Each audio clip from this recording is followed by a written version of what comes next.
الحمدللہ رب العالمین وبہ نستعین واشہد ان لا الہ الا اللہ وحدہ لا شریک لہ واشہد ان محمدا عبدہ ورسولہ خاتم النبیین صلی اللہ علیہ وعلی آلہ وصحبہ اجمعین اما بعد قال اللہ تبارک وتعالی انا نحن نزلنا الذکر وانا لہ لحافظون۔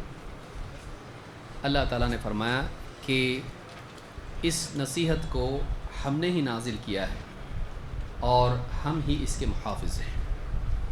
قرآن کریم کی حفاظت کا ذمہ اللہ نے لیا ہے اور قیامت تک یہ کتاب اسی طرح محفوظ رہے گی جیسے وہ نازل ہوئی ہے، اور اس کو ہم آج 1400 سالوں بعد بھی دیکھ رہے ہیں کہ آج بھی قرآن اسی طرح محفوظ ہے جیسے وہ شروعات میں تھا۔ اس لیے کئی مستشرقین، اورینٹلسٹ جس کو آپ کہتے ہیں، جو اسلام کے بارے میں تحقیق کرتے ہیں جبکہ وہ مسلمان نہیں ہوتے ہیں، ان کا بھی یہ ماننا ہے کہ ہم یہ مانتے ہیں کہ یہ وہی کتاب ہے جو محمد صلی اللہ علیہ وسلم نے دی، چاہے وہ یہ مانے نہ مانے یہ اللہ کی کتاب ہے، لیکن کم سے کم وہ یہ ضرور مانتے ہیں کہ یہ وہی کتاب ہے جو محمد صلی اللہ علیہ وسلم نے ساری دنیا کے سامنے اللہ کی کتاب کے طور پر پیش کی۔ تو قرآن آج محفوظ ہے۔ قرآن کی حفاظت کا ذمہ اللہ نے لیا ہے، اور نبی صلی اللہ علیہ وسلم جیسا کہ ہم نے دیکھا اپنی زندگی ہی میں قرآن کو لکھوایا کرتے تھے۔ وہاں اگرچہ عام طور سے لوگ امی تھے، لیکن اس دور میں بھی اللہ کے نبی صلی اللہ علیہ وسلم نے اس قوم میں بھی جو عام طور سے امی تھی، کچھ پڑھنے لکھنے والے لوگ تھے، تو آپ نے ان سے اس دور میں قرآن کو لکھوایا۔ یہ اللہ کے رسول صلی اللہ علیہ وسلم کی طرف سے قرآن کی حفاظت کے معاملے میں ایک اور اضافی قدم تھا، تاکہ امت کے لیے یہ قرآن کتابی شکل میں میسر ہو سکے۔ بعد کے دور میں جب اللہ کے رسول صلی اللہ علیہ وسلم کی وفات ہو گئی تو ایک وقت ایسا آیا کہ یمامہ کی جنگ میں کئی حفاظ صحابہ قتل ہوئے۔ اس وقت میں عمر بن خطاب رضی اللہ تعالیٰ عنہ کو احساس ہوا کہ قرآن کو لکھوا کر مجلد کرنا ضروری ہے، کہ کسی کے پاس ایک صورت ہے، کسی کے پاس کئی صورتیں ہیں لکھی ہوئی شکل میں، کئیوں کے پاس وہ بکھری ہوئی شکل میں ہے، تو اس کو ایک آفیشیل کاپی ایسی بنائی جائے تاکہ سب لوگ اسی کے اوپر اعتماد کریں اور اسی کو لوگ پڑھنے والے بنیں۔ تو یہ عمر رضی اللہ تعالیٰ کا مشورہ تھا کہ سب سے اس کو لے کر محفوظ کرایا جائے اور ایک مجلد میں اس کو بائنڈ کیا جائے، اور یہی واقعہ ہے جو امام البخاری نے، اور اسی طرح سے امام بخاری نے اس کو روایت کیا ہے، اور دوسری کتابوں میں بھی یہ واقعہ موجود ہے۔ زید بن ثابت رضی اللہ تعالیٰ عنہ کہتے ہیں، یہ زید بن ثابت کون ہیں؟ جن کا تذکرہ ہم نے پچھلی روایت میں دیکھا کہ یہ وہی شخص ہے، یہ وہی صحابی ہیں جن سے اللہ کے نبی صلی اللہ علیہ وسلم اپنی زندگی میں لکھوایا کرتے تھے۔ تو یہ کوئی نئی شخصیت نہیں تھی جس کو نئے طور پر ریسرچ کرنا پڑے، یہ خود اس زمانے میں لکھا کرتے تھے۔ کہتے ہیں کہ ارسل الی ابو بکر مقتل اہل الیمامہ، یمامہ کے وقت میں جب قتال ہوا، جنگ ہوئی، اور اس وقت میں ابو بکر صدیق رضی اللہ تعالیٰ نے میرے پاس ایک آدمی کو بھیجا، مجھے بلانے کے لیے ایک آدمی بھیجا۔ فَإِذَا عمر بن الخطاب عندہ، جب میں گیا تو دیکھا کہ ان کے پاس عمر بن خطاب رضی اللہ تعالیٰ عنہ پہلے سے موجود تھے۔ قال ابو بکر رضی اللہ عنہ، حضرت ابو بکر صدیق رضی اللہ تعالیٰ نے کہا، ان عمر اتانی فقال ان القتل قد استحر یوم الیمامۃ بقراء القرآن۔ حضرت ابو بکر صدیق رضی اللہ تعالیٰ نے کہا کہ عمر میرے پاس آئے اور انہوں نے کہا کہ یمامہ میں جو قرآن کے قراء ہیں، جنگ کی شدت کی وجہ سے ان میں سے کئی لوگ قتل ہو گئے ہیں۔ جتنے بھی قراء ہیں، قراء اس زمانے میں ان لوگوں کو کہا جاتا تھا جو قرآن کے حافظ بھی تھے اور قرآن کے عقائد اور احکام اور اس کے معنی کے جاننے والے تھے۔ ہمارے یہاں قاری کس کو کہتے ہیں؟ جس نے محض حفظ کیا ہو، وہاں قاری اس کو نہیں کہتے تھے، وہاں قاری وہ ہوتا تھا جو قرآن کے الفاظ کا حافظ ہو، اسی کے ساتھ ساتھ قرآن کے معانی بھی جانتا ہو۔ قرآن کا گہرا علم رکھتا ہو۔ تو کئی قراء قتل ہو گئے ہیں۔ وَإِنِّي أَخْشَىٰ أَن يَسْتَحِرَّ الْقَتْلُ بِالْقُرَّاءِ بِالْمَوَاطِنِ، اور مجھے ڈر ہے کہ اور بھی علاقوں میں جب جنگیں ہوں، ایک ایک کر کے قاری جتنے بھی ہمارے ہیں قرآن کے ماہرین، حفاظ اور جانکار، یہ قتل ہوتے چلے جائیں گے۔ فَيَذْهَبَ كَثِيرٌ مِّنَ الْقُرْآنِ، تو قرآن کا ایک بڑا حصہ چلا نہ جائے۔ وَإِنِّي أَرَىٰ أَن تَأْمُرَ بِجَمْعِ الْقُرْآنِ، اور میں چاہتا ہوں کہ آپ اس بات کا حکم دیں کہ قرآن کو جمع کر لیا جائے، قرآن کو جمع کیا جائے۔ قلت لعمر، حضرت ابوبکر صدیق نے کہا، میں نے عمر سے کہا، کیف تفعل شیئا لم یفعلہ رسول اللہ صلی اللہ علیہ وسلم، تم ایسا کام کیسے کر سکتے ہو جسے اللہ کے رسول صلی اللہ علیہ وسلم نے نہیں کیا۔ آپ دیکھیے ابوبکر صدیق رضی اللہ تعالیٰ عنہ جیسی بڑی شخصیت، عمر فاروق رضی اللہ تعالیٰ عنہ جیسی بڑی شخصیت، لیکن ان کے سامنے بات یہ ہے کہ ہم وہ کام کیسے کریں جو نبی صلی اللہ علیہ وسلم نے نہیں کیا ہے۔ لیکن آج آدمی دھڑلے سے کتنی بھی چیزیں دین میں نکال لیتا ہے اور اس کو احساس بھی نہیں ہوتا ہے کہ یہ سوچے کیا یہ کام اللہ کے رسول صلی اللہ علیہ وسلم نے کیا ہے یا نہیں کیا ہے۔ صحابہ کا یہ مزاج تھا کہ وہ کسی کام کے کرنے سے پہلے اس بات کو دیکھتے تھے کہ یہ کام اللہ کے نبی صلی اللہ علیہ وسلم نے کیا ہے یا نہیں کیا ہے۔ تو کہتے ہیں میں نے عمر سے کہا کہ تم وہ کام کیسا کرو گے جو اللہ کے رسول صلی اللہ علیہ وسلم نے نہیں کیا۔ قال عمر ھذا واللہ خیر، حضرت عمر نے کہا اللہ کی قسم یہ خیر ہے، یہ بھلائی ہے، یہ اچھا کام ہے۔ فلم یزل عمر یراجعنی حتی شرح اللہ صدری لذلک، عمر مجھ سے بار بار یہ بات کہتے رہے اور ہماری گفتگو ہوتی رہی یہاں تک کہ اللہ تعالیٰ نے میرے سینے کو اس کام کے لیے کھول دیا۔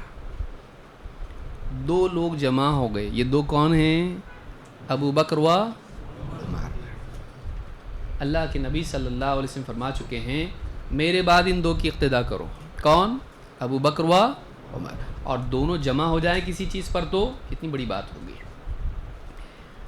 کہتے ہیں کہ فلم یزل عمر یراجعنی حتی شرح اللہ صدری لذلک، اور شیعہ حضرات کے نزدیک سب سے برے لوگ کون ہیں؟ ابو بکر و عمر۔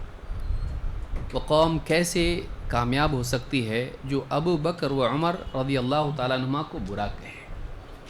وہ کیسے اچھے ہو سکتے ہیں لوگ؟ وہ دل کیسا اچھا ہو سکتا ہے جو ان دونوں کو برا مانتا ہو؟ مزید اس میں مصیبت اور آفت یہ کہ پھر ام المؤمنین حضرت عائشہ کو بھی برا مانتے ہیں۔ کیا اس دل میں خیر ہو سکتی ہے؟ کیا وہ دل واقعی دل فائدے والا ہے، فائدہ اٹھانے والا ہے؟ سوچئے، علماء نے کفر کا فتویٰ دیا ان کے بارے میں جو ابو بکر و عمر رضی اللہ تعالیٰ عنہ کو منافق کہے، اور کفر کا فتویٰ صرف اس پر بھی ہے کہ کوئی انسان اگر حضرت عائشہ کو نعوذ باللہ زنا کے معاملے میں متہم مانتا ہو، یہ ایک ہی گناہ انسان کے اسلام سے نکلنے کے لیے کافی ہے، باقی دوسرے عقائد فضول باتیں وہ اپنی جگہ ہیں۔ تو یہ بھی یاد رکھیں کہ ہمارے بنیادی عقائد میں سے کہ ہم ابو بکر و عمر رضی اللہ تعالیٰ عنہما کو امت میں سب سے افضل مانتے ہیں، اور یہی معاملہ اللہ کے نبی صلی اللہ علیہ وسلم کا تھا، اور ان دونوں میں ابو بکر افضل ہیں۔ کہتے ہیں کہ وَرَأَيْتُ فِي ذَلِكَ الَّذِي رَأَى عمر، اللہ نے میرا سینہ کھول دیا اور میری بھی سمجھ میں اب وہی بات آ رہی ہے جو عمر کی رائے ہے، یعنی میں بھی اس سے کیا ہوں؟ متفق ہوں، ایسا کرنا چاہیے۔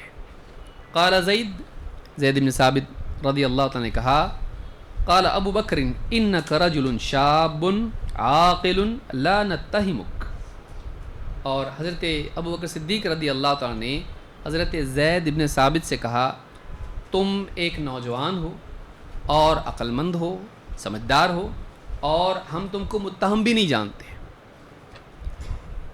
جوان ہو اور سمجھدار ہو، اور اسی کے ساتھ ساتھ ہمارے نزدیک قابل اعتماد ہو، تم پہ کوئی تہمت بھی نہیں ہے، یعنی ایسا آدمی جو عقل کے اعتبار سے بھی کامل ہو اور کردار کے اعتبار سے بھی کامل ہو، اور بڑھاپے نے اس کی عقل کو اور اس کی یادداشت کو خراب نہیں کیا ہو۔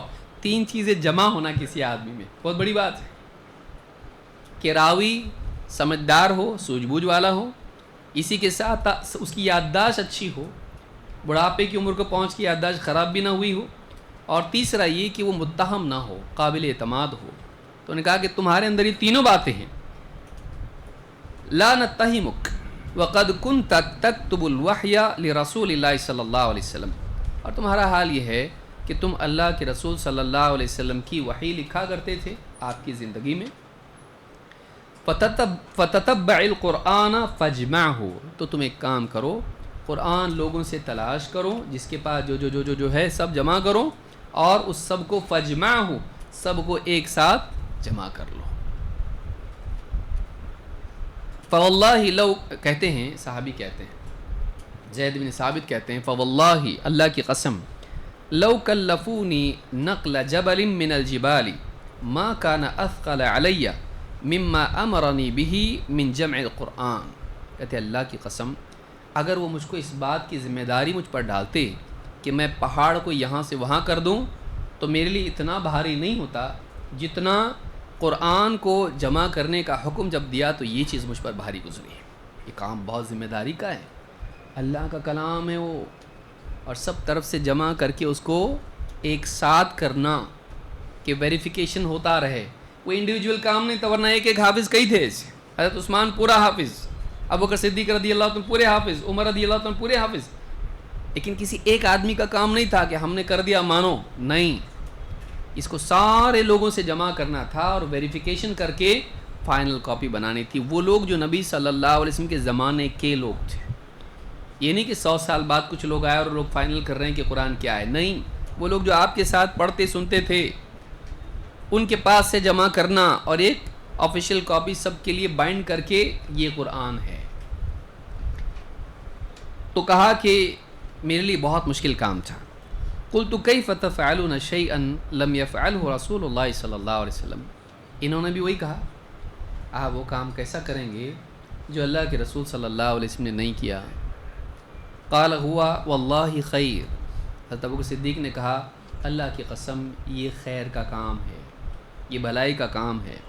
فلم یزل ابو بکر یراجعنی حتی شرح اللہ صدری للذی شرح له صدر ابی بکر وعمر رضی اللہ عنہما، کہتے ہیں مجھ سے مسلسل بات کرتے رہے یہاں تک کہ اللہ تعالیٰ نے میرے سینے کو بھی اس چیز کے لیے کھول دیا جس کے لیے ان دونوں کا سینہ اللہ نے کھول دیا تھا، جس پر یہ مطمئن تھے میں بھی مطمئن ہوا۔ کیوں؟ کیونکہ نبی صلی اللہ علیہ وسلم کے زمانے میں مسلسل وحی نازل ہوتی تھی اور جمع کرنا اس وقت میں ممکن نہیں تھا، ایک بائنڈنگ ممکن نہیں تھی، اور قرآن خود اللہ نے بتایا، ہم سے پہلے دیکھ چکے ہیں، قرآن کیا ہے؟ کتاب، کتاب کا معنی کیا ہے عربی زبان میں؟ جمع کرنا۔ تو فی نفسی قرآن کے بارے میں اللہ کی طرف سے بتایا گیا ہے کہ یہ کتاب ہے، یہ مجموع ہے، اور اللہ کے پاس بھی ایک جگہ ہے، وہ لوح محفوظ میں ایک ساتھ جمع ہے، متفرق نہیں ہے۔ تو اس کے لیے قرآن کو جمع کرنا اب سمجھ میں بھی آتا تھا کہ اب وحی نازل ہونے والی نہیں ہے، تو ایک مجلد میں اس کو کرنے میں کوئی حرج نہیں ہے، اسی لیے ابو بکر و عمر رضی اللہ تعالیٰ عنہما متفق ہوئے۔ بس اس وجہ سے وہ لوگ تھوڑے شروعات میں ان کے لیے تھا معاملہ کہ جمع نہیں ہوا تو اب ہم کریں گے، کوئی نہ، اتنا ڈرتے تھے وہ لوگ کہ آپ نے یہ نہیں کیا، لیکن پھر بعد میں اطمینان ہوا کہ نہیں، اب اس کی حاجت ہے اور یہ کوئی نیا کام نہیں ہے، اس کا داعیہ اس زمانے میں تھا لیکن مجبوری تھی کہ مسلسل نازل ہوتا تھا، اب نازل ہونے والا نہیں ہے، تو اب اس کو ہم ایک مجلد کر دیں تو اب اس میں آگے پیچھے کچھ ہونے والا نہیں ہے، تو اب اس کو ایک کاپی بنا دیتے ہیں۔ تینوں کے تینوں کیا ہو گئے؟ مطمئن۔ کہتے ہیں فتتبعت القرآن اجمعہ من العصب واللخاف وصدور الرجال، کہتے ہیں کہ میں نے جمع کرنا شروع کیا، ایک ایک سے ملتا، ان کے پاس سے اس کو جو ان کے پاس تھا اس کو لیتا، اور اجمعہ من العصب، جو کھجور کی تنوں کی جو یعنی چھال تھی اس کے اوپر لکھا ہوا، اور اسی طرح سے پتھر کی سلوں پر لکھا ہوا، اور لوگوں کے سینوں میں جو تھا وہ سب کو میں ان سے جمع کرتا چلا گیا۔ حتی وجدت آخر سورة التوبة مع ابی خزیمة الانصاری لم اجدها مع احد غیرہ، یہاں تک کہ سورہ توبہ کی جو آخر کی آیتیں ہیں، لقد جاءکم رسول من انفسکم عزیز علیہ ما عنتم حتی خاتمۃ براءہ، یہاں تک کہ حتی خاتمۃ براءہ، سورہ براءت یا سورہ توبہ کی آخری آیت. کہتے یہ مجھے ابو خزیمہ الانصاری ہی کے پاس ملی، انہی کے پاس لکھی ہوئی تھی یہ. فَكَانَتِ الصُّحُفُ عِنْدَ أَبِي بَكْرٍ حَتَّى تَوَفَّاهُ اللَّهُ. تو کہا کہ یہ جو صحیفے تھے، جو آفیشیل کاپی بنی تھی، یہ حضرت ابو بکر صدیق کے پاس رہی یہاں تک کہ ان کی وفات ہو گئی. ثم عند عمر حیاتہ، پھر یہ کاپی حضرت عمر کے پاس رہی پوری زندگی بھر. ثم عند حفصہ بنت عمر، اور اس کے بعد وہ مصحف کس کے پاس چلا گیا؟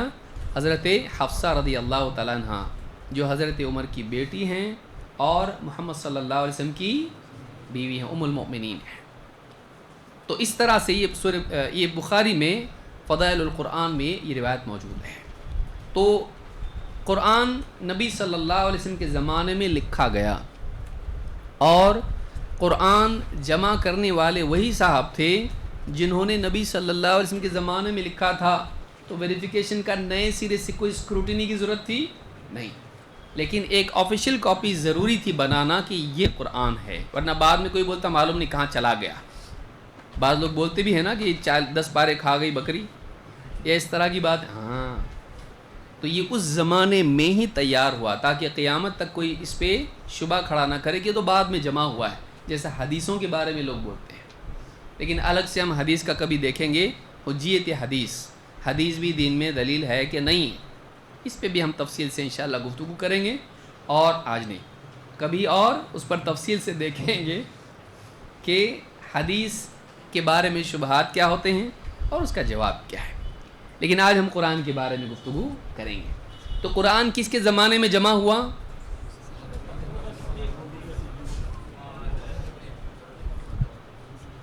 نبی صلی اللہ علیہ وسلم کے زمانے میں جمع ہوا. بائنڈنگ کب ہوئی؟ صدیق کے زمانے میں. تو اللہ کے رسول صلی اللہ علیہ وسلم ہر سال جبریل کے ساتھ کتنا دور کرتے تھے؟ کس چیز کا؟ تو جمع نہیں ہوا تھا کیا وہ؟ اور آخری سال میں کتنے بار کیے؟ 2 بار کیے. یعنی جو جمع ہوا وہی پڑھتے تھے نا. تو ایک ساتھ پورا قرآن آپ کے سینے میں جمع ہوا تھا، لیکن یہ ایک قانونی ایک اقدام تھا کہ کل کو کوئی شبہ کھڑا نہ کرے اور قرآن کے بارے میں کنفیوژن پیدا نہ ہو. تو ایک آفیشیل کاپی ہونا چاہیے جو خلیفہ کے پاس رہے. تو وہ حضرت ابوبکر صدیق کے پاس رہی، اس کے بعد حضرت عمر کے پاس رہی، اور اس کے بعد حضرت حفصہ کے پاس چلی گئی، کیونکہ بعد میں فتنوں کا دور آیا اور اختلافات بڑھے.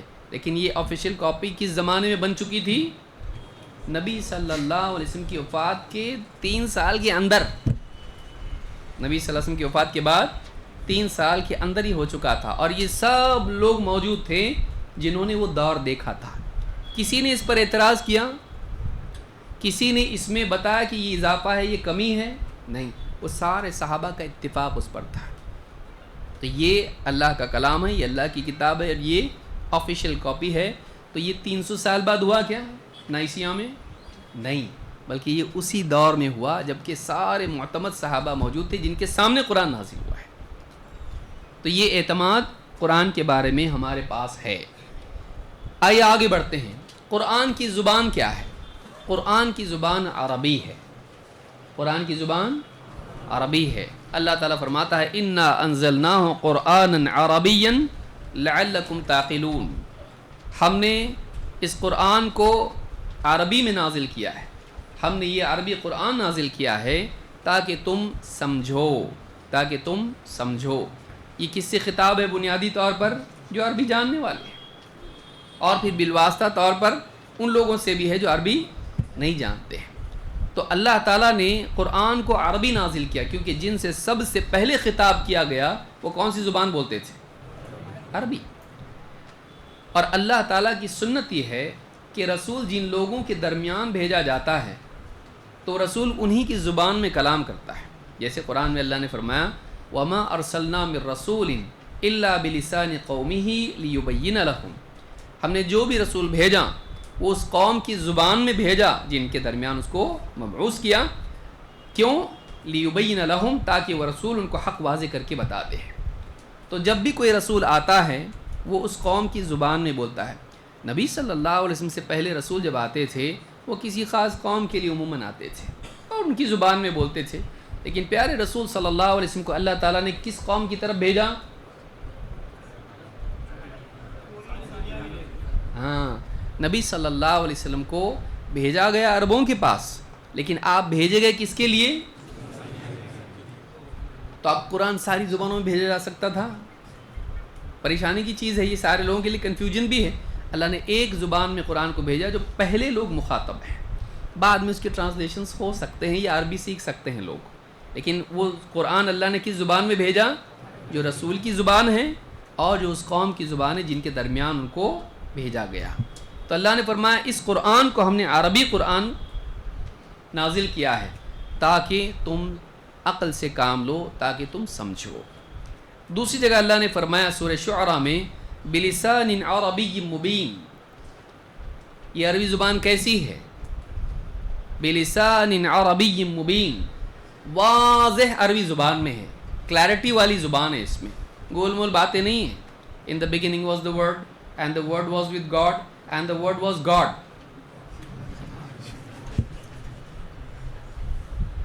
جان چیپٹر 1 ورس۔ آج بھی جو نیو ٹیسٹمنٹ ہے، اب آدمی سوچ سوچ کے پریشان ہوگا یہ کیا ہے بھائی؟ In the beginning was the word and the word was with God and the word was God, God کے ساتھ تھا، گاڈ تھا۔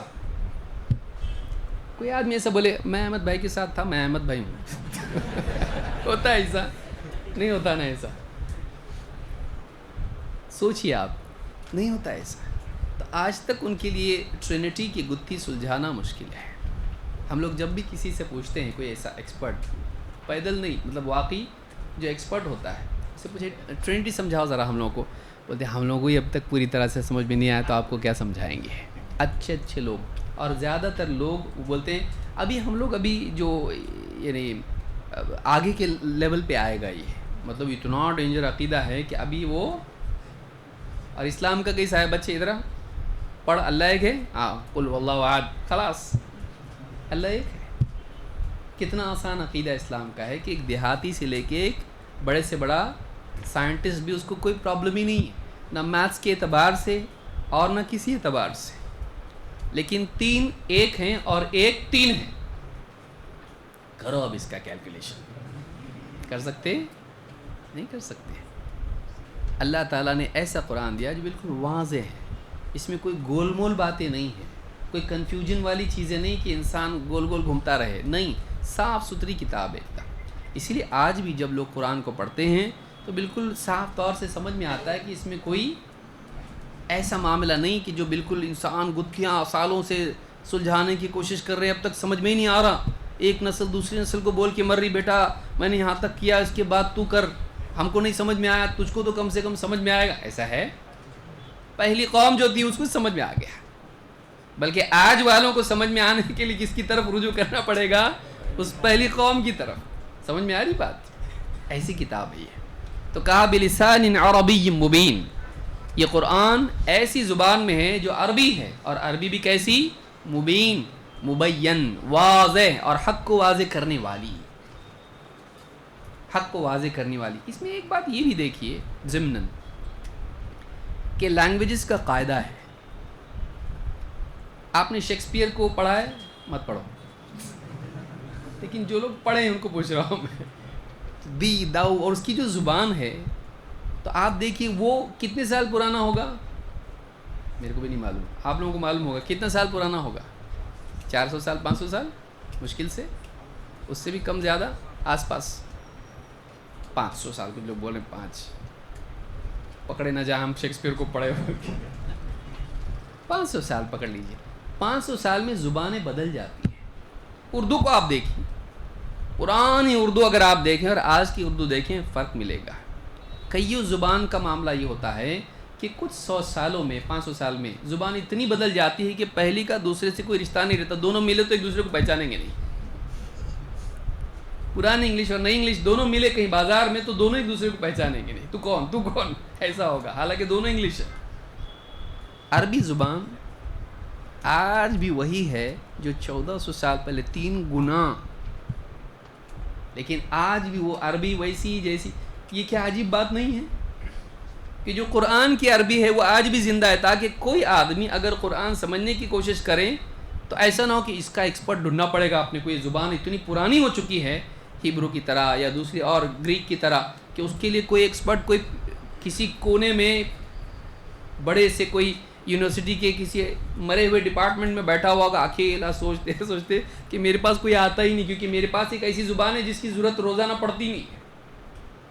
عربی آج بھی کوئی آدمی پڑھتا ہے اس کو سمجھ میں آتی ہے, کیونکہ اللہ رب العالمین نے چونکہ یہ قیامت تک کے لیے کتاب ہے, اللہ تعالیٰ نے اس کی زبان کو آج تک زندہ رکھا ہے. یہ عجائبات میں سے قرآن کے, قرآن کی زبان آج کی زبان ہے, آج بھی وہ زبان ہے. ٹھیک ہے, کمپیوٹر, کیلکولیٹر, موبائل فون, یہ سارے جوال اور یہ سب نئے نئے الفاظ آئے ہیں, ماڈرن ورڈز اس میں ہیں, لیکن وہ ماڈرن چیزوں کے ہیں, وہ عربک چینج نہیں ہوئی. جو عربک کی زبان ہے وہ آج بھی وہی ہے. قرآن کی زبان آج بھی باقی ہے, زندہ ہے. یہ بھی ایک عجیب چیز ہے. باقی جتنی مذہبی کتابیں ہیں آپ دیکھ لیجئے ان کی زبان ختم ہو گئی, یا کم از کم یہ کہہ سکتے ہیں آپ بہت کم لوگوں کو معلوم ہے, زیادہ تر لوگوں کو نہیں معلوم ہے. قرآن کی زبان آج بھی باقی ہے بلسان. کیوں کہ آج بھی اگر کوئی حق کو سمجھنا چاہے, اللہ تعالیٰ نے اس زبان کو, اللہ کی کتاب کی زبان کو اور رسول صلی اللہ علیہ وسلم کی خطاب کی زبان کو اللہ نے آج بھی زندہ رکھا ہے. تو حق کا طالب یہ عذر نہیں پیش کر سکتا ہے اب زبان اتنی بدل گئی ہم کو سمجھ میں نہیں آ رہا وہ کیا ہے لکھا ہوا. آج بھی دیکھیے پرانے لوگ جو ہیں جائیداد کے معاملات جب آتے ہیں, نا ہمارے پردادا نے ایک لکھا تھا کچھ موڑی زبان میں, ہاں جن کو معلوم ہے ان کو معلوم ہے, جھگڑے کیے نا زمین کے جنہوں نے. وہ زبان پڑھنی نہیں آتی, سمجھ میں نہیں آتی, وہ خاص لوگوں کو آتی ہے, جبکہ مشکل سے 100-200 سال پرانا معاملہ ہوگا. لیکن وہ زبان ایسی ہے کہ وہ چلی گئی. عربی کیوں نہیں جا رہی ہے, جانے کا نام ہی نہیں لیتی. 1500 سال ہو گئے. تو بالکل عربی آج بھی زندہ ہے. یہ قرآن کے عجائبات میں سے ہے. یہ اللہ تعالیٰ کی خصوصی مدد ہے امت کے ساتھ خاص طور سے, اور ساری انسانیت کے لیے اللہ کی رحمت ہے کہ اللہ نے زبان کو باقی رکھا ہے. اللہ تعالیٰ فرماتا ہے وَلَوْ جَعَلْنَاهُ قُرْآنًا أَعْجَمِيًّا لَقَالُوا لَوْلَا فُصِّلَتْ آيَاتُهُ أَأَعْجَمِيٌّ وَعَرَبِيٌّ. اگر یہ قرآن ہم عجمی زبان میں نازل کرتے, عربی کے الٹا کیا ہوتا ہے, دوسرے لوگ بچے ہوئے غریب, ہم لوگ عجمی, اعجمی. اگر یہ قرآن ہم عجمی زبان میں رکھتے, بناتے, بھیجتے, لَقَالُوا لَوْلَا فُصِّلَتْ آيَاتُهُ, تو یہ لوگ عرب کے لوگ کہنے لگ جاتے کہ اس کی آیتیں کھول کھول کے واضح کیوں نہیں کی گئی, کلیئرٹی کیوں نہیں اس کے اندر, کیوں کنفیوژن اس کے اندر, ہم کو سمجھ میں نہیں آ رہا. اعجمی و عربی, یہ قرآن عجمی اور رسول عربی. رسول کون ہیں, کون سی زبان بولتے ہیں, عربی, اور ان کو کتاب کون سی دی گئی, عجمی. تو اب یا تو قرآن عربی میں دیا جاتا یا تو عجمی زبان میں. اب کوئی کہے کہ عربی میں کیوں دیا اللہ نے, دوسری زبان میں ہونا چاہیے تھا. کون سی, چائنیز, جاپنیز, کون سی زبان میں؟ کسی بھی ایک زبان کا نام لو, باقی لوگ منہ پھلائیں گے کہ نہیں, ہماری زبان میں کیوں نہیں ہے, تو آپ کیا کریں گے؟ تو اللہ نے کیا فیصلہ کیا, یہ قرآن کیسا رہے گا, سب سے پہلے جو قوم ہے اور جو رسول جس قوم کو پڑھ کے سنا رہا ہے وہ کیسی ہونا چاہیے, ان کی زبان میں ہونا چاہیے. تو اللہ نے عربی نازل کیا کہ عربی رسول ہے تو قرآن بھی کیسا ہوگا, عربی. عرب قوم کے پاس بھیجا گیا تو قرآن کیسا ہوگا, عرب. بعد میں اس کے تراجم ممکن ہے, لیکن پہلا کام پرائیورٹی ہوتا ہے, بعد والا اس کے بعد رہے گا. لیکن اب پہلے سب سے پہلے جس کے پاس بھیجنا ہے, جس میں سے قوم نکلے گی, ان کی زبان میں نہیں اور بعد میں آنے والوں کی زبان میں. یہ لاجیکل ہے. تو اللہ تعالیٰ نے جو فیصلہ کیا, کیا کیا, صحیح کیا, صحیح فیصلہ کیا. اب اگر ساری زبانوں میں بھیجتا ہے اللہ, سمجھانے کو کون رہے گا اس کو, رسول نے سمجھانا ہے نا.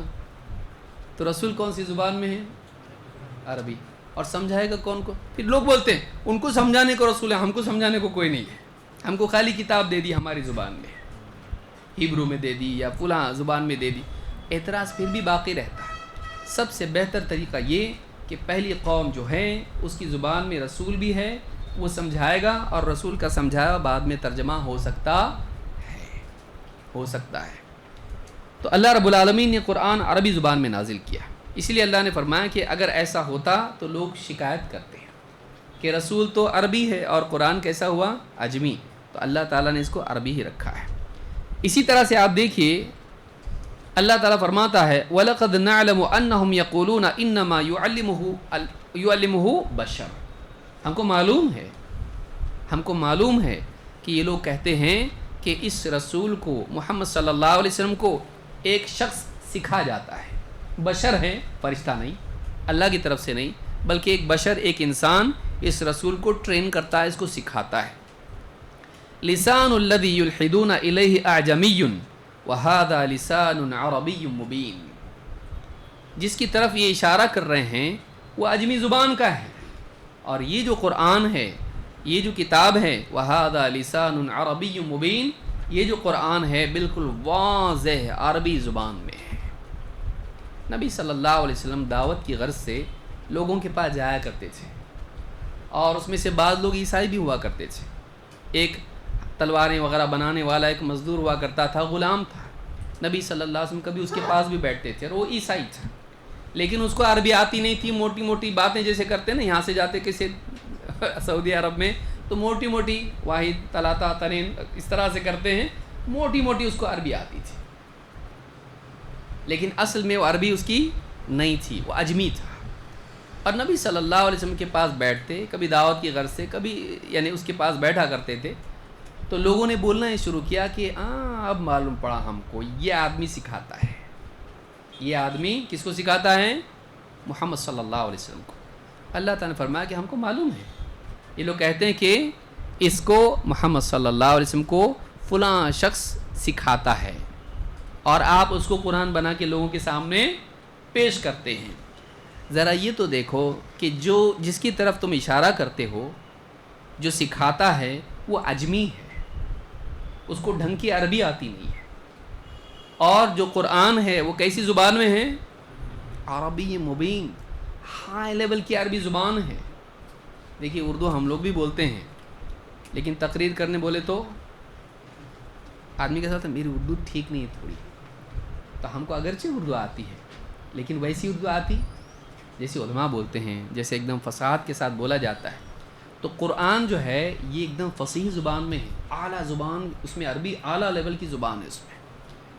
اور بول چال میں جو ہوتی ہے، آج بھی آپ سعودی عرب میں جاؤ تو آپ کو ملیں گے راستے پہ، بازار میں، جو عامی جس کو بولا جاتا ہے، وہ ایسی زبان بولتے ہیں کہ عربی کا گرامر پڑھے ہوئے کو بھی سمجھ میں نہیں آتی بعض اوقات. کیوں؟ کیونکہ بالکل عامی زبان ہوتی ہے. قرآن کی زبان عامی زبان نہیں ہے، قرآن کی زبان ایک دم فصیح زبان ہے اور ہائی لیول کی زبان ہے. تو اللہ نے بتایا کہ جس کی طرف تم کہہ رہے ہو کہ یہ سکھاتا ہے، اس کو تو ڈھنگ کی عربی بھی نہیں آتی ہے، عامی بھی نہیں آتی اس کو. اور یہ جو قرآن ہے یہ اعلیٰ درجے کی عربی زبان ہے، وہ یہ قرآن دے رہا ہے ان کو. یعنی ایک لاجیکلی سوچنے کی چیز ہے کہ جس کو خود عربی نہیں آتی ہے وہ نبی کو عربی قرآن دے رہا ہے، اور نبی اس کو اللہ کا کلام بتا کے پیش کر رہے ہیں. تو یہ کیسے ہو سکتا ہے؟ خود اس کو عربی نہیں آتی ہے. تو یہ بھی ایک اعتراض. آدمی جب اعتراض کرنا چاہتا ہے تو بعض اوقات عقل استعمال بھی نہیں کرتا. بعض اوقات انسان بس ایموشنل ہو جاتا ہے اور کچھ بھی بولنا شروع کر دیتا ہے. جب نہیں ماننا ہوتا ہے تو اعتراضات اور عقل کا رشتہ ختم ہو جاتا ہے، کچھ بھی اٹھ پٹانگ بولنا شروع کرتا ہے، اور بعض اوقات وہ چیز اسی کی جہالت کو ظاہر کرتی ہے. تو اس زمانے کے لوگ نہیں ماننا ہوتا تھا تو اس طرح کی باتیں بھی کرتے تھے. تو معلوم ہے قرآن کی زبان کیا ہے؟ عربی ہے.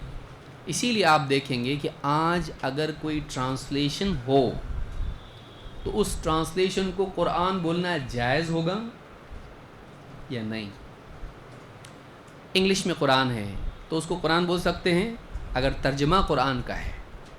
اگر انگلش میں قرآن کا ترجمہ ہے تو اس ترجمے کو آپ قرآن بول سکتے کیا؟ اردو میں جیسے مثلا الحمدللہ رب العالمین، یہ کیا ہے؟ یہ قرآن ہے کہ نہیں ہے؟ اور اگر اردو میں بولوں تمام تعریف اللہ کے لیے ہے جو سارے جہانوں کا رب ہے، یہ قرآن ہے؟ نہیں ہے. یہ کیا ہے؟ قرآن کا ترجمہ ہے. اور اس کو اور احتیاط سے علماء بولتے ہیں ترجمے کے معنی ہے، میننگ آف دا ٹرانسلیشن، کیونکہ وہ ایگزیکٹ بھی نہیں ہے، کیونکہ اس میں بھی اس کا ترجمہ کرنے والے کو پاسبل میننگ میں سے ایک چننا پڑتا. تو اس نے جو سمجھا اس ٹرانسلیشن میں سے وہ ہے یہ. لہٰذا جو عربی میں نہ ہو اس کو قرآن کہا جا سکتا ہے نہیں. اسی کو قرآن کہیں گے جو کیا ہے عربی میں ہے. تو ترجمہ قرآن کا قرآن نہیں ہوتا ہے, وہ قرآن کا ترجمہ ہوتا ہے, وہ قرآن کا ترجمہ ہوتا ہے. اس کو بھی یاد رکھیے اور نیت کریں جن لوگوں کو پڑھنے نہیں آتا وہ عربی میں پڑھیں گے. آج کل کیا ہو رہا ہے, میرے کو پڑھنے نہیں آتا, ٹرانسلیٹریشن جیسے انا اعطیناک الکوثر تو INNA انا ہوا, چاہے تو ڈبل اے لگاؤ یا اوپر ڈنڈی مارو اس کے اے کے اوپر, انا کر دیا اس کو, اور پھر اعطیناک الکوثر آگے اس طرح سے. یہ صحیح نہیں ہے. اولاً تو اس لیے کہ اس میں تحریف کا امکان ہے, غلط پڑھنے کا امکان ہے. دوسرے یہ بڑی غلطی یہ ہے کہ آپ اسی کو قرآن ماننے لگ گئے اور اصل قرآن کو آپ نے چھوڑ دیا.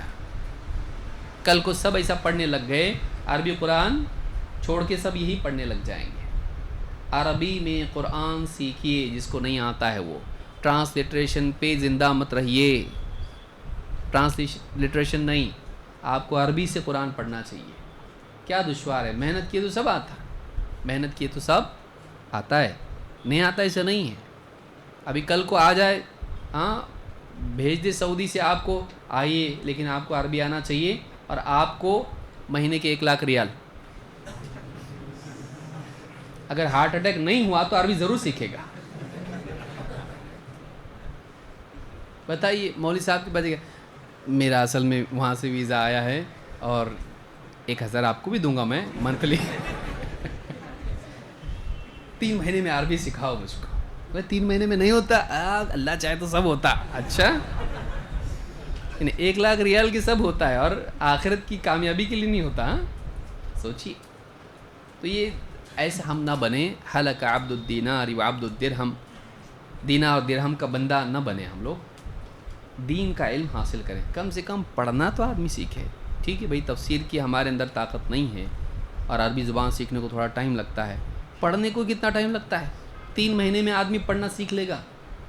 3 مہینے میں آدمی عربی قرآن پڑھنا سیکھ لیتا ہے, اور سالوں میں ہمارے 30 سال چلے گئے اور ہم اب تک نہیں پڑھ رہے. افسوس کی بات ہے کہ نہیں ہے, افسوس کی بات ہے بہت. تو عربی پڑھنا سیکھیں, اور شرم آئے گی تو بھی سیکھیں.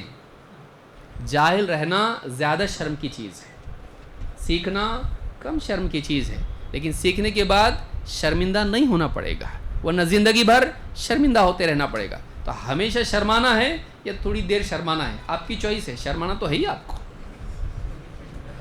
ہے کہ نہیں؟ یہ صحیح بات ہے نا. عربی پڑھو, ذرا پڑھو, نہیں آتا تو ہمیشہ شرمانا پڑے گا آپ کو مرنے تک. اور ایسے وقت میں پھر بعد میں سیکھ بھی نہیں پائیں گے. یاد نہیں رہتا, سمجھ میں نہیں آتا, زبان نہیں پلٹتی, ہاں آنکھیں نہیں پلٹتی, تو آدمی نہیں ہو پائے گا اس سے. ابھی سیکھ لیجئے. جس کو نہیں آتا وہ مولوی صاحب کے پاس عشاء کے بعد بیٹھے, جاب سے آ کے گھر پہ جا کے بعد میں کھانا کھائے. پہلے نماز پڑھے عشاء کی, عالم صاحب کے پاس بیٹھے, تھوڑا سا سبق کیوں نہیں ہوتا, شروع میں سلو چلے گا, بعد میں فاسٹ ہو جائے گا. نہیں آ رہا اس لیے بھاگ کے نہیں جائے. اور مولوی صاحب ڈانٹے تو بھی چپ چاپ سنیں, سیکھے.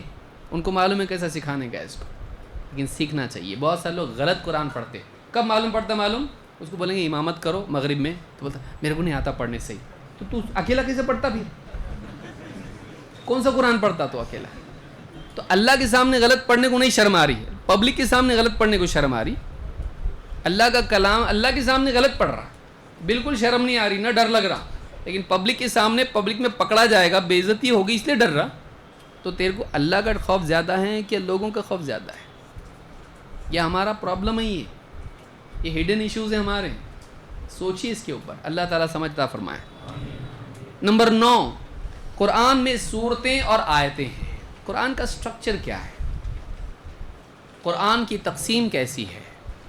قرآن میں ایک بڑی تقسیم ہے سورتیں, اور اس میں سورتوں میں ہوتی ہیں آیتیں.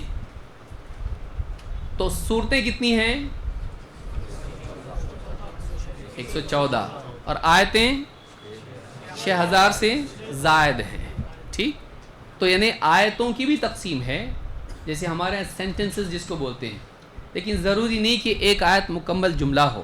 بعض اوقات 2 آیتیں, کبھی 3 آیتیں مکمل جملہ بنتی ہیں, اور کبھی ایک آیت میں ہی کئی جملے ہوتے ہیں. جیسے آیت الکرسی میں کتنے جملے ہیں؟ ایک آیت ہے لیکن جملے کتنے ہیں اس میں؟ سینٹنسز کتنے ہیں؟ 10 ہیں. آیت الکرسی میں 10 جملے ہیں, 10 باتیں اس میں. تو کبھی ایک آیت میں کئی جملے ہوتے ہیں اور کبھی کئی جملے یعنی کئی آیتوں کا ایک جملہ ہوتا ہے. تو آیتوں کی تقسیم, صورتوں کی تقسیم قرآن میں ہے. جیسے اللہ تعالیٰ فرماتا ہے یحذر المنافقون ان تنزل علیہم سورۃ تنبئہم بما فی قلوبہم. منافقین اس بات سے ہمیشہ سہمے رہتے ہیں کہ کہیں اللہ کی طرف سے کوئی ایسی صورت نازل نہ ہو جائے جو ان کے دلوں کی خبر سب کو دے دے. ان کے دل میں کیا ہے سب کو بتا دے, وہ یعنی ان کے دل کا بھید لوگوں کو بتا دے. ان کے مکر و فریب اور ان کے دل کے اندر کفر اور ان کے دل کے اندر نفاق اور ان کی چال بازیاں, ان کی خبر سب کو صورتیں بتا دیں. اللہ تعالیٰ صورت نازل کر دے. تو لفظ کیا ہے یہاں پر؟ سورہ. تو اللہ تعالیٰ نے کہا کہ صورتیں اللہ نے نازل کی. معلوم ہوا کہ صورتیں مکمل بھی نازل ہوا کرتی تھی, مکمل صورتیں بھی نازل ہوتی تھی. یہ سورہ توبہ کی آیت ہے. یا اسی طرح سے اللہ نے فرمایا سورۃ انزلناها وفرضناها وانزلنا فيها آیات بینات لعلکم تذکرون. یہ صورت ہے جسے ہم نے نازل کیا ہے. یہ سورہ نور کے بارے میں اللہ نے کہا یہ صورت ہے جسے ہم نے نازل کیا ہے اور اس کے احکام کو فرض کیا ہے. وَأَنزَلْنَا فِيهَا آیَاتٍ بَيِّنَاتٍ, اور اس صورت میں ہم نے واضح آیتیں نازل کی ہیں. کیوں؟ لعلکم تذکرون, تاکہ تم نصیحت لو. تو اللہ نے ایک ہی ساتھ دونوں باتیں بتائیں کہ صورت ہوتی ہے اور صورت میں وَأَنزَلْنَا فِيهَا آیَاتٍ بَيِّنَاتٍ. تو صورت کا حصہ ہوتا ہے کیا؟ آیتیں. اور ایک کو آیت بولتے ہیں اور ایک سے زیادہ کو آیات کہا جاتا ہے. آیتیں, آیات اس کو کہا جاتا ہے. تو اس طرح سے قرآن کے کئی حصے ہیں یہ. عائشہ رضی اللہ عنہ فرماتی ہیں سمع رسول اللہ صلی اللہ علیہ وسلم رجلا یقرأ فی سورۃ باللیل. اللہ کے رسول صلی اللہ علیہ وسلم نے ایک شخص کو سنا جو رات میں قرآن کی کسی سورت کی تلاوت کر رہا تھا. رات کے کسی حصے میں کوئی سورت پڑھ رہا تھا. فقال یرحمہ اللہ لقد اذکرنی کذا وکذا آیتا کنت انسیتها من سورۃ کذا وکذا. آپ نے فرمایا اللہ اس شخص پر رحم فرمائے, اس نے مجھے فلاں فلاں آیت یاد دلا دی جو مجھے فلاں فلاں سورت سے بھلا دی گئی تھی. اس میں بھی کیا ہے؟ دو چیزیں بتائی جا رہی ہیں کہ فلاں سورت میں سے فلاں آیت, تو فلاں کو میں نے سنا رات میں قرآن پڑھ رہا تھا, مجھے فلاں آیت بھلا دی گئی تھی اللہ کی طرف سے. آپ نے نہیں کہا میں بھول گیا تھا, بلکہ کیا ہے؟ مجھے بھلا دی گئی تھی. کون بھلاتا ہے؟ اللہ. اللہ کی طرف سے بعض چیزیں بھلا بھی دی جاتی ہیں. تو آپ نے فرمایا کہ میں بھلایا گیا تھا فلاں صورت میں سے فلاں آیت, اور فلاں شخص نے پڑھا تو مجھے وہ صورت کیا ہو گئی, وہ آیت یاد آ گئی. قرآن کریم, یہ بخاری مسلم کی حدیث. قرآن کریم میں بھی اللہ تعالیٰ نے فرمایا سَنُقْرِئُكَ فَلَا تَنْسَى إِلَّا مَا شَاءَ اللَّهُ. اے نبی آپ قرآن پڑھو گے, ہم آپ کو پڑھوائیں گے. سَنُقْرِئُكَ فَلَا تَنْسَى, آپ بھولو گے نہیں. إِلَّا مَا شَاءَ اللَّهُ, ہاں سوائے اس کے جو اللہ چاہے. اور یہ بھولنا دو طرح سے ہوتا تھا. اللہ کی طرف سے بھلایا جانا دو طرح سے ہوتا تھا. ایک وہ آیت ہی منسوخ ہو جاتی تھی تو اللہ تعالیٰ اس کو سینے سے ہی ہٹا دیتا تھا. اور کبھی ایسا ہوتا تھا کہ آپ وقتی طور پر ایک چیز بھلا دیے گئے اور پھر آپ کو واپس سے یاد دلائی جاتی تھی تو وہ ضائع ہوتی تھی نہیں. اگر یہ نہیں ہوتا تو آپ علم غیب کا معاملہ ثابت کرنے میں پرابلم میں آتے ہیں. اللہ تعالیٰ نے کیا کیا؟ نبی صلی اللہ علیہ وسلم کو بھی کچھ چیزیں بھلوا دیں. یہ صرف اللہ کی خصوصیت ہے کہ اللہ بھولتا نہیں ہے. اللہ نے قرآن کریم میں کیا فرمایا؟ لا یضل ربی ولا ینسا. موسیٰ علیہ السلام نے فرعون کو دعوت دیتے ہو کیا کہا؟ لا یضل ربی ولا ینسا, میرا رب نہ غلطی کرتا ہے نہ بھولتا ہے. کون نہیں بھولتا؟ رب نہیں بھولتا. وما کان ربک نسیا, میرا رب بھولتا نہیں ہے. آپ کا رب اے نبی بھولتا نہیں ہے. وما کان ربک نسیا, تو یہ نہ بھولنا کس کی خصوصیت ہے؟ اللہ کے علاوہ سب بھولتے ہیں. تو یہ اللہ تعالیٰ بعض اوقات اپنے نبیوں سے بھی اس طرح کی چیزیں کرواتا ہے تاکہ رب اور بندے کا فرق لوگوں کے سامنے رہے. رب اور بندے کا فرق لوگوں کے سامنے رہے کہ انسان ہیں، بھولتے بھی ہیں. اسی لیے سجدہ سہو آج اپنے کو معلوم پڑا. نبی صلی اللہ علیہ وسلم کے بارے میں ابن قیم نے بتایا کہ آپ اپنی زندگی میں کئی نمازوں میں آپ کو یاد نہیں رہا کہ کتنی رکعتیں اتحیات پڑھے یا نہیں پڑھے. تو یہ اس بات کی علامت ہے کہ آپ کیا تھے؟ انسان. ورنہ قوم بیٹھی ہوئی ہے رب بنانے کے لیے. ہاں، ننگے شاہ بابا کو بھی بنانے کو تیار ہیں. سوچئے کہاں چلی جاتی ہے قوم. آج اللہ کا احسان ہے کہ ایسی چیزیں اپنے سامنے ہیں، ان کو بتانے آتا. بھائی دیکھو، بولتے تھے اللہ نہیں بولتا، اللہ نہیں ہے یہ، اللہ نہیں ہے یہ. تو ایسی قوم ہے کہ حرم میں پہنچ کے یہ اللہ کی قبر نعوذ باللہ ایسے ماننے والے لوگ بھی تھے. ہوا ہے ایسا واقعہ. یہ کیا ہے؟ یہ اللہ کی قبر ہے. کیونکہ قبر کی اتنی عادت ہو گئی ہے، سب کی قبریں تو اللہ کی بھی نعوذ باللہ بنا دی. اللہ تعالیٰ معاف کرے، ہدایت دے لوگوں کو. اتنے جاہل لوگ بھی ہوتے ہیں، کیونکہ جہالت کی حد نہیں ہے. کہاں جائے گی جہالت، بول نہیں سکتے. تو یہ اللہ تعالیٰ نے کہا کہ سنقرئک فلا تنس، ہم آپ کو پڑھوائیں گے، آپ بھولو گے نہیں. ہاں، مگر وہ جو اللہ چاہے. تو بعض اوقات اللہ کچھ بھلا بھی دیتا ہے، منسوخ کے طور پر بھی اور کبھی وقتی طور پر بھی، تاکہ لوگوں کے سامنے آپ کی بشریت آئے، لوگوں کے سامنے آئے. آیتوں میں نبی صلی اللہ علیہ وسلم کے زمانے ہی میں آیتوں کی گنتی بھی ہوا کرتی تھی. یعنی اتنا قرآن منظم ہے کہ اسی زمانے میں سب طے تھا کون سی صورت میں کتنی آیتیں ہیں. بعد میں اپنی طرف سے ڈیویژن نہیں ہوا ہے یہ، بلکہ اس زمانے ہی میں یہ بات تھی. مثلا اللہ کے رسول صلی اللہ علیہ وسلم فرماتے ہیں ان سورۃ من القرآن 30 آیہ، قرآن میں ایک ایسی صورت ہے جس میں 30 آیتیں ہیں. کتنی؟ 30. شفاعت لرجل حتی غفر لہ، وہ مسلسل ایک آدمی کے یعنی سفارش کرتی رہی یہاں تک کہ اس کی مغفرت ہو گئی. وہ پڑھتا تھا تو اس صورت کی وجہ سے کیا ہوا؟ اس کی مغفرت ہو گئی. وہی تبارک الذی بیدہ الملک، اور وہ صورت کون سی ہے؟ تبارک الذی بیدہ الملک. صورت کا نام کیا ہے؟ آپ نے خود بتایا قرآن میں ایک صورت ہے، اس میں کتنی آیتیں ہیں؟ مطلب اسی زمانے میں کاؤنٹنگ ہو چکی تھی، یعنی کہ بعد میں کسی نے کیا نہیں، آپ نے بتا دیا اس کی کاؤنٹنگ کتنی ہے. فلاں صورت ہے، اس میں اتنی آیتیں ہیں. یہ احمد، ابو داؤد، ترمذی، نسائی، ابن ماجہ کی روایت ہے. اسی طرح سے آپ نے فرمایا من حفظ 10 آیات من اول سورۃ الکہف عصم من الدجال، جو سورہ کہف کی شروع کی 10 آیتوں کو یاد کر لے وہ دجال کے فتنے سے محفوظ رہے گا. 3 باتیں معلوم ہوئی. نمبر 1، سورہ کہف کی شروع کی 10 آیتیں، تو اس سے معلوم ہوا کہ اس زمانے میں بھی آیتوں کی تقسیم تھی کہ شروع کی 10 آیتیں، تو آیتیں گنی جاتی تھی اور ایک آدمی کو معلوم تھا کتنا یاد کرنا ہے اس کو. تو ڈویژن آیتوں کا اس زمانے میں موجود تھا.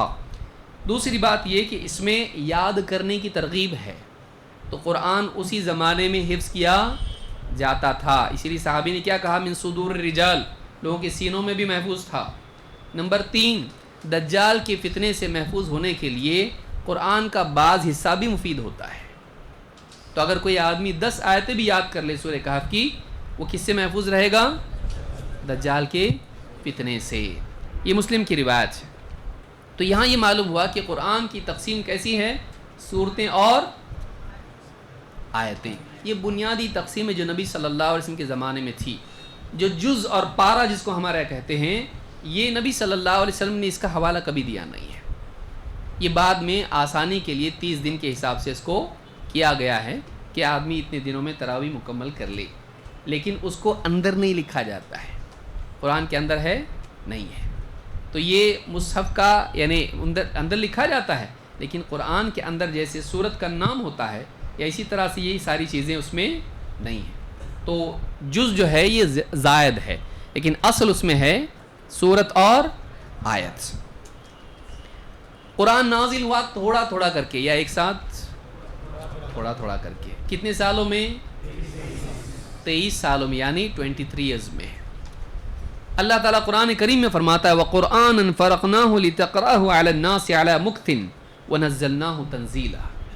اے نبی ہم نے اس قرآن کو نازل کیا ہے، فرقناہ، ہم نے اس کو تفریق کیا ہے یا اس کو مفصل ٹکڑا ٹکڑا کر کے تھوڑا تھوڑا کر کے ہم نے نازل کیا ہے، لِتَقْرَأَهُ عَلَى النَّاسِ عَلَى مُكْثٍ، تاکہ آپ لوگوں کے سامنے اس کو رک رک کے تھوڑا تھوڑا بیان کریں، وَنَزَّلْنَاهُ تَنزِيلًا، اور ہم نے اس کو تھوڑا تھوڑا کر کے ہی نازل کیا ہے۔ اس کو بعض سلف نے فرقناہ بھی پڑھا ہے تفسیر کے طور پر، اور بعض نے اس کو فرقناہ بھی پڑھا ہے۔ تو دونوں معنی اس کے ہوتے ہیں، ایک تو یہ کہ تھوڑا تھوڑا کر کے نازل کیا ہے، جز اتنا حصہ، کبھی 2 آیتیں، کبھی 3 آیتیں، کبھی پوری صورت، اس طرح سے تھوڑا تھوڑا کر کے نازل کیا ہے۔ اور ایک معنی یہ ہے کہ اس کو ہم نے کیا کیا ہے، تفصیل کے ساتھ بیان کیا ہے۔ اس کو ہم نے کیا کیا ہے، تفصیل کے ساتھ اس کو بیان کیا ہے۔ یہ دونوں معنی اس کے ہوتے ہیں، ایک تو یہ کہ وضاحت کے ساتھ اس کو ہم نے نازل کیا ہے، اور دوسرا یہ کہ ہم نے تھوڑا تھوڑا کر کے اس کو نازل کیا، اور آخری حصے میں وضاحت اس کی موجود ہے، وَنَزَّلْنَاهُ تَنزِيلًا، ہم نے اس کو تھوڑا تھوڑا کر کے نازل کیا ہے، یعنی ایک بار میں نازل نہیں کیا ہے بلکہ بار بار میں، کئی بار میں اس کو نازل کیا ہے۔ تو یہ سورہ بنی اسرائیل میں اللہ نے بات کہی۔ تو قرآن کے بارے میں یاد رکھنے کی بات ہے کہ قرآن ایک ساتھ آیا نہیں بلکہ تھوڑا تھوڑا نازل کیا گیا ہے۔ ایسا کیوں؟ 2 بنیادی وجوہات یہاں پر اللہ نے بیان کی ہے۔ اللہ تعالیٰ نے فرمایا، اور لوگ اعتراض کرتے تھے ایک ساتھ کیوں نہیں آئے، جب اللہ کی کتاب ہے تو ایک ساتھ دینے میں پرابلم کیا ہے، تھوڑا تھوڑا کیوں؟ اللہ نے فرمایا، وَقَالَ الَّذِينَ كَفَرُوا لَوْلَا نُزِّلَ عَلَيْهِ الْقُرْآنُ جُمْلَةً وَاحِدَةً، جن لوگوں نے کفر کیا، انکار کرنے والے کہتے ہیں کہ اس پر یہ قرآن ایک دم سے پورا پورا نازل کیوں نہیں ہوا، محمد صلی اللہ علیہ وسلم پر پورا قرآن ایک ساتھ نازل کیوں نہیں ہوا؟ اللہ تعالیٰ فرماتا ہے کذالک، ایسے ہی ہم نے اس کو نازل کیا ہے تھوڑا تھوڑا کر کے، لنثبت بہ فؤادک، لنثبت بہ فؤادک، تاکہ اس قرآن کے ذریعے سے ہم آپ کے دل کو ثابت قدمی عطا کریں، ورتلناہ ترتیلا، اور ہم نے اس کو تھوڑا تھوڑا ہی کر کے پڑھا ہے، ولا یاتونک بمثل الا جئناک بالحق واحسن تفسیرا، جب بھی وہ کوئی اعتراض لے کر آتے ہیں، جب بھی وہ کوئی شبہ لے کر آتے ہیں تو ہم بھی حق لے آتے ہیں اور حق کی بہترین تفسیر بھی پیش کر دیتے ہیں۔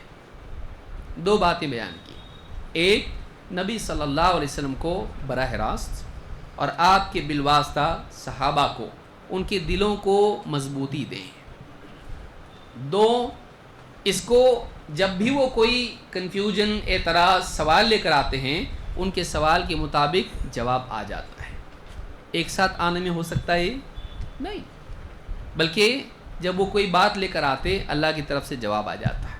یہ لوگ ایسا کہتے ہیں لیکن ایسا نہیں، ایسا ہے۔ تو جب بھی کوئی اعتراض یا سوال وہ لاتے، مختلف حالات میں اللہ تعالیٰ ان کے جوابات دے دیتا اور ان کا رد کر دیتا ہے۔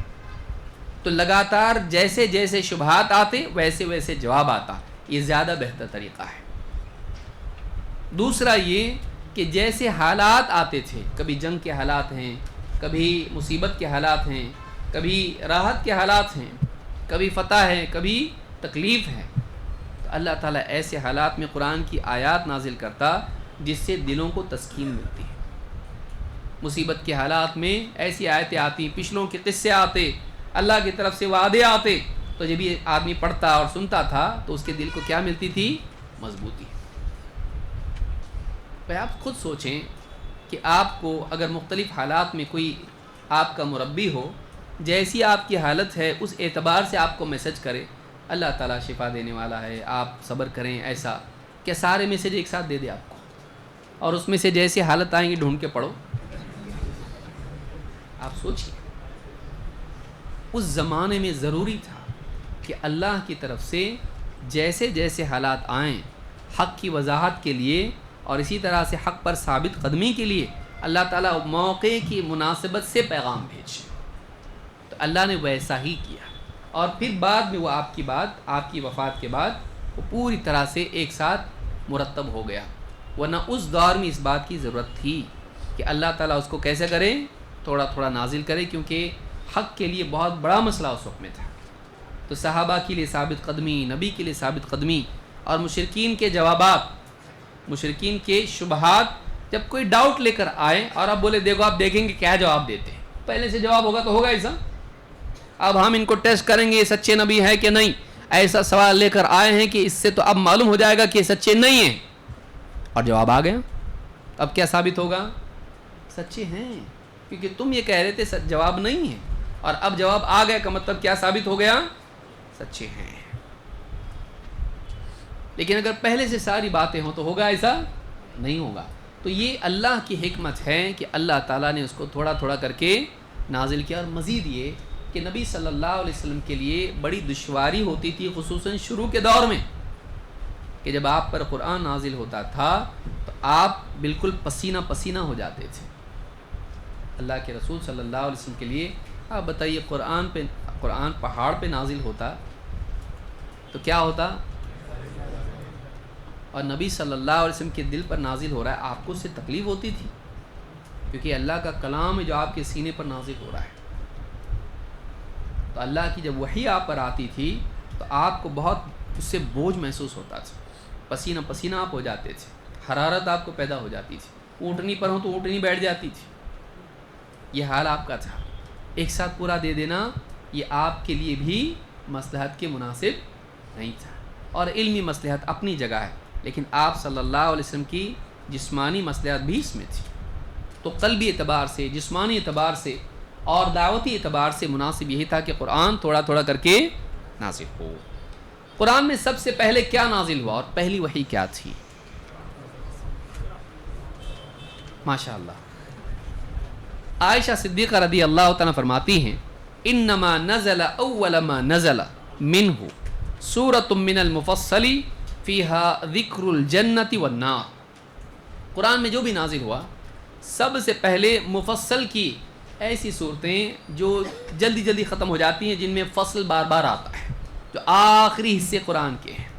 قرآن میں اخیر میں صورتیں چھوٹی چھوٹی ہیں تو ان میں فصل جلدی آتا ہے، اس کو مفصل کہتے ہیں۔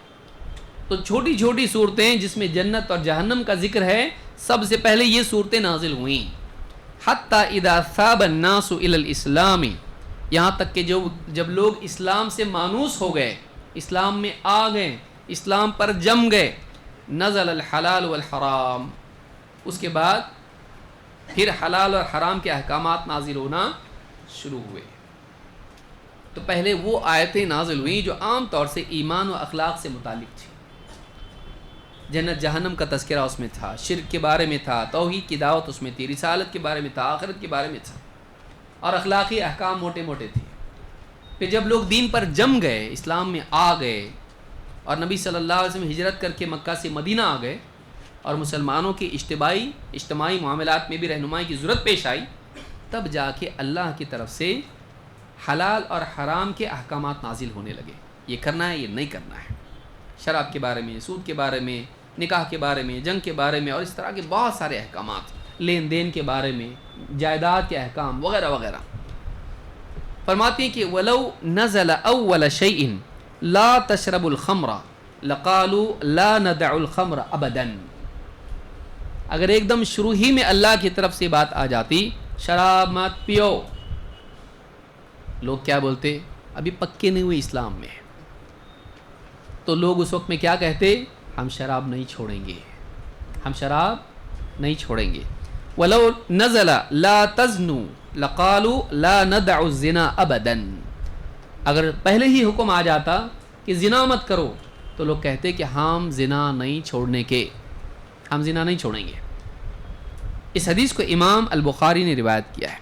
اس سے ایک بات یہ معلوم ہوئی کہ قرآن کے نزول میں ایک خاص طریقہ اللہ کا یہ تھا کہ شروع میں عقائد اور ترغیب و ترہیب کی زیادہ تر آیتیں، صورتیں آئیں، چھوٹی چھوٹی صورتیں آئیں۔ چھوٹی صورتوں میں ہونے میں آپ صلی اللہ علیہ وسلم کی بھی مصلحت تھی جسمانی اعتبار سے، اور یاد رکھنا بھی آسان تھا، اور چھوٹی چھوٹی صورتیں تھیں جس میں بیسک باتیں دین کی تھیں، اور اس میں ذہن بنایا گیا، اور اس کے بعد جب لوگ اسلام پر آ گئے، جم گئے، پھر اللہ نے بڑی بڑی صورتیں نازل کی اور اس میں احکام تھے۔ اس سے معلوم ہوتا ہے کہ پہلے انسان کے اندر دین پر چلنے کا مزاج آنا چاہیے، اس کے بعد احکام اس کے سامنے زیادہ پیش کرنا چاہیے۔ اگر یہ نہ ہو اور انسان پر دین پہ چلنے کا مزاج نہ بنا ہوا ہو تو آدمی کیا کرے گا؟ اس کے سامنے احکام آئیں گے، مانے گا نہیں۔ ہم کو بھی دعوت میں اس کا لحاظ کرنا چاہیے کہ لوگوں کو ہم ترغیب و ترہیب، آخرت کی بات، اللہ کی عظمت، بڑائی، رسول کی سنت کی اہمیت، دین پہ نجات ہے، ان کے دل میں یہ بات بیٹھ جائیں۔ پھر ان کو کہا جائے گا سود حرام، زنا حرام، شراب حرام، یہ حرام، آرام سے چھوڑ دیں گے۔ وہ ان کے لیے چھوڑنا آسان ہوگا، بجائے اس کے کہ پہلا حکم اس کو اگر آپ پیش کریں گے کہ تو کیا کر، ختنہ کر، تو گھبرا جائے گا، کیا ہے یہ، ابھی جمع بھی نہیں ہو، ابھی جمع نہیں ہے، اور اب فوراً بول رہے ہیں ختنہ کرنا پڑے گا تم کو بھائی، تو آدمی کیا کرے گا؟ بولے میں تھوڑا اس پہ اور غور کرتا ہوں۔ ہاں نہیں آئے گا، نہیں آئے گا۔ ہاں لیکن میں سمجھتا ہوں کہ موجودہ دور میں اس کی اہمیت زیادہ بڑھ گئی ہے، کیونکہ لوگ کیا کرتے ہیں، بہت سے لوگ جو سچا دین پہ چلنے والا ہوتا تو ٹھیک، لیکن آدمی کیا کرتا ہے، میں مسلمان ہونا چاہتا ہوں، ہوتا آپ کی بچی جو مسلمان گھر میں پلی بڑی ہے اس سے شادی کرتا، اس کو لے کے جاتا، خود بھی واپس سے چلا جاتا، اس کو بھی لے کے جاتا، یا اس کی زندگی خراب کرتا، آپ کے گھر پہ لا کے چھوڑتا۔ سمجھ میں آئی بات؟ تو آج کے دور میں بھائی ہم جب تک کہ اعتبار نہیں کریں گے جب تک کہ ختنہ نہیں کرتے ہیں، یاد رکھیے میری بات کو، کیونکہ آج یہ بہت ہو رہا ہے۔ اور ہمارے بھی نوجوان، میں دعوت دے رہا ہوں اس کو مسلمان بنا کے شادی کروں گا اس سے، مسلمان بچیاں بیٹھی اللہ کے بندے گھروں میں، ان کو ویسے ہی بٹھا کے رکھے گا تو دوسرے لے کے جائیں گے۔ ہماری اپنی بچیاں ہیں، ٹھیک ہے کوئی مسلمان ہوتی بچی اس سے کوئی نکاح کرتا، ہم اس کو منع بھی نہیں کریں گے، وہ کاغذی کارروائی کے بعد، لیکن مسلمان بچیاں ہیں نا آج، تو ان سے نکاح کون کرے گا؟ کیا ان کو دوسروں کے حوالے کریں گے؟ کبھی دہیج کی وجہ سے، کبھی اس کی ناک تھوڑی ایسی ہے، اس کا کان تھوڑا ایسا ہے، تیرے کان دیکھا ہے، تیری ناک دیکھا ہے، تیرا چہرہ دیکھا ہے، آئینہ بھی پسند نہیں کرتا تجھ کو، جیسی بھی ہے کنگھی چوٹی کر کے ہاتھ منہ دھو کے بیچاری 5 وقت کی اپنا دوپٹہ باندھ کے نماز پڑھتی ہے، اللہ کو یاد کرتی ہے، قرآن پڑھتی ہے، دین پہ چلتی ہے، اللہ کی فرما برداری کرتی ہے، شوہر کی خدمت کرتی ہے، ساس سسر کی بھی خدمت کرتی، بونس، اور کیا چاہیے؟ بڑھاپا خوبصورتی چھین لیتا ہے، سیرت باقی رکھتا ہے۔ بڑھاپے میں سیرت کام آئے گی، جب بستر پہ پڑے گا نا تو خوبصورت نہیں چلے گی، آئینہ دکھانے والی نہیں، پاؤں دبانے والی چاہیے کہ ساتھ چھوڑ کے جائے گی نہیں، سرانے بیٹھی رہے گی تیرے، ویسی چاہیے نا۔ یا بیوٹی پارلر میں جا رہی تم رہو یہاں پہ، ہاں کھانس رہا ہے یہاں پر، پانی پینے کو اس کے پاس گلاس نہیں ہے، میں ذرا جا رہی ہوں، ابھی کہاں جا رہی ہوں؟ بیوٹی پارلر جا رہی ہوں، تھوڑا خوبصورت بن کے آتی ہوں، ایسا چاہیے نہیں۔ تو مسلمان بچیوں سے نکاح کیجیے، یہاں وہاں دائیں بائیں فیس بک اور یوٹیوب اور انسٹاگرام اور ٹویٹر مت جائیے، سیدھا سیدھا مسلمان بچوں سے نکاح کیجیے، اور ادھر ادھر چکر مت چلائیے، ویسے بھی بہت مصیبت، بہت پٹائی ہو رہی ہیں، مت جاؤ کدھر، چپ چاپ اپنے ہاں مسلمان بچیوں سے نکاح کیجیے، اس میں عافیت ہے۔ عائشہ صدیقہ رضی اللہ تعالیٰ عنہ فرماتی ہیں کہ یہ روایت بتاتی کہ اگر ایسا ہوتا کہ شروع ہی میں احکام آ جاتے تو مشکل ہو جاتا ہے، لیکن بعد میں احکام آئے، شروع میں ترغیب و ترہیب آئی، آسان ہو گیا۔ آئیے دیکھتے ہیں واقعی پہلی وحی کون سی تھی۔ عائشہ رضی اللہ تعالیٰ سے یہ روایت ہے، فرماتی ہیں کان اول ما بدأ به رسول اللہ صلی اللہ علیہ وسلم من الوحی الرؤیا الصادقہ فی النوم، سب سے پہلی وحی اللہ کے نبی صلی اللہ علیہ وسلم پر نازل ہوئی وہ کیا ہے؟ اللہ کی طرف سے وحی جو نازل ہوئی وہ سچے خواب تھے، سچے خواب تھے، سوتے میں آپ کو سچے خواب آتے تھے۔ وَكَانَ لَا يَرَى رُؤْيَا إِلَّا جَاءَتْ مِثْلَ فَلَقِ الصُّبْحِ، آپ کو جو بھی خواب آتا اگلے دن اس میں جو بات ہوتی وہ صبح کی روشنی کی طرح بالکل ظاہر ہو جاتی ہے، یعنی جو خواب میں آتا وہ اگلے دن ویسا واقعہ ہوتا اور اس کی تعبیر سچی ثابت ہوتی۔ ثم حبب الیہ الخلاء، پھر آپ کو دوسرے مرحلے میں یہ ہوا کہ آپ کو اکیلا رہنا زیادہ اچھا لگنے لگا، تنہائی آپ کے نزدیک محبوب بنا دی گئی۔ فکان یخلو بغیر حراء،